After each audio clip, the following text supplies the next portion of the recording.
The story of the new version of Superman continued this week with the release of Absolute Superman number 8. Now that we're 3/4 of the way through the first year of his story, quite a lot has happened, so if you haven't been keeping up, here is a very quick recap. Kal-El came to Earth from the doomed planet Krypton as a teenager after his people caused a devastating environmental disaster that doomed the entire planet. However, rather than being raised in Middle America by a kindly couple from his infancy, he was pursued by the sinister Lazarus Corporation shortly after he arrived. He fled their Peacemaker soldiers and has been travelling the world, trying to lessen environmental damage and protect the everyday people that are being exploited by the Lazarus Corp. Hot on his trail was Lazarus agent Lois Lane and the rebellious Omega Men. Following a dust-up in Pakistan, one of the Peacemakers, Chris Smith, lost control and gunned down a crowd of innocent civilians, which almost caused Superman to lash out in violence. In an attempt to find his centre, he has returned to Smallville to check in on Martha Kent, who lives in a care home after her husband died and the Lazarus Corp bought their farm. That's the quick and dirty summary, but if you want more specifics, feel free to check out my other videos on Absolute Superman, which I've put into a singular, neat playlist, linked to in the info button in the top right corner as well as this video's description. So this issue picks up at Lazarus Corp's headquarters in Metropolis, where the company's director, the immortal Ra's al Ghul, is delivering a speech to shareholders, whilst being attacked by Omega Men assassins. And I love how he called the shareholders the League of Shareholders, a nice nod to Ra's army in the mainline universe, the League of Assassins, or in some versions, the League of Shadows. While we have briefly seen Ra's al Ghul in earlier issues, this opening section gives us our best look at him yet. While the assassins stab him, Ra's doesn't lose a beat as he delivers his speech over the phone. If anything, the fact that he's doing his director duties while fighting off an assassination attempt without breaking a sweat endears him to his shareholders even more. He mercilessly kills one by breaking his neck with one hand, beheads another with a sword, and most cruelly of all, he uses his Lazarus waters to turn one into a baby, and then casually drops him over the edge of his skyscraper's balcony. It may only last a few pages, but we learn a lot about this universe's version of Ra's al Ghul. First of all, he acknowledges that he used to be known as the Demon's Head, so if you're wondering why I don't say Ra's al Ghul, it's because that isn't how you say the Demon's Head in Arabic. But now he wants to be referred to as the God's Head. And that's very telling. In the Absolute Universe, which was created by the evil new god Darkseid, God is a demon. Secondly, he talks about how inspired he had been by the biblical Lazarus, who is alleged to have been risen from the grave by Christ. In the mainline universe, the Lazarus waters bring people back from the dead and rejuvenate them, but for as powerful as they are, they have their limits. Here, they de-age people. An earlier issue talked about how the Lazarus Corp was making money by charging the wealthy a small fortune to restore their youth, and we see the power of the waters when they are turned on at full strength. It's a subtle distinction, but I think it's important to note. The other thing that interests me is Ra's al Ghul's mission statement. He very specifically says he wants to resurrect the world. In order to resurrect something, it first has to be dead. So that explains why his forces are pillaging the planet. He wants to take it to the point of destruction before revitalizing it, presumably through his Lazarus waters.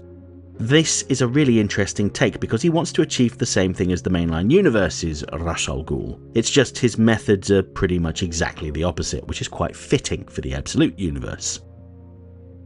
Finally, I thought it was very interesting how Ra's identifies himself as not just the founder of Lazarus Corp, but the city of Metropolis as well. He states that he built the city from the ground up about 200 years ago, funded by selling pelts and scalps, and introduced the railroads, which started the economic boom. He's very much an amalgamation between Ra's al Ghul and Lex Luthor, who in the mainline comics post-Crisis continuity was viewed as the founder of Metropolis. And this amalgamation continues throughout the issue. Take how Brainiac has enhanced Peacemaker Chris Smith. At the end of the last issue, we saw Brainiac came into possession of Kryptonite, and was in the process of cybernetically enhancing Smith to make him an even deadlier soldier. We see the results of these enhancements in this issue, and he is kind of similar to Metallo. Now, there are differences. Metallo had a kryptonite-powered robotic body with the mind of a person inside of it, although sometimes it's a digital copy of his mind. Here, Smith's head still seems to be intact, but his body looks like it has been replaced. There's absolutely no way he could have any sort of normal life now. He is essentially a living weapon being pointed at Superman. Armed with kryptonite bullets rather than being powered by it, Smith shoots Superman and tries to kill him. However, he has been ordered to bring Superman in alive, and when he refuses to stand down, Brainiac intervenes to shut him down. While the kryptonite has seriously wounded Superman, this gives his suit Sol the chance to step up. You may recall from an earlier issue how Superman's mother Lara used Sol to rescue Jor-El from prison, creating an Eradicator-like supersuit. Well, it does something similar here, essentially going into turbo mode to defend a weakened Superman. One of the abilities that the suit has is called Tornado Mode, which is fitting for Kansas, where he essentially creates a maelstrom of sun dust to overwhelm his enemies, although it still isn't quite enough to save Superman from the kryptonite.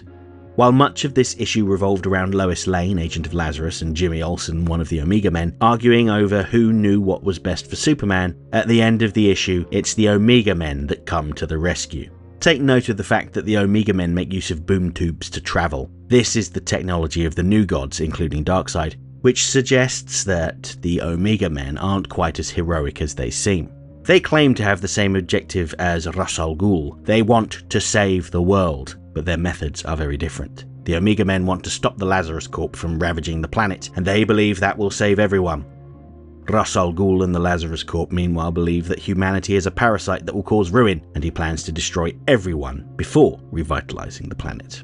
They all think that they are in the right, but I have the feeling that neither of them are quite as magnanimous as they believe themselves to be.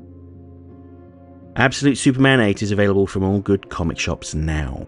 If you are based in the UK and don't have a comic shop near you, then you might want to use my affiliate link with the UK's biggest comic book retailer, Forbidden Planet. I have included a link in the pinned comment on this video. Alternatively, if the idea of hoarding a collection of comic books fills you with dread, I think I have got space for about 3 more boxes in our storage unit before I run out, you may want to try getting a digital copy of the issue from Amazon. I also have an affiliate link with them, which you could use to help my channel out.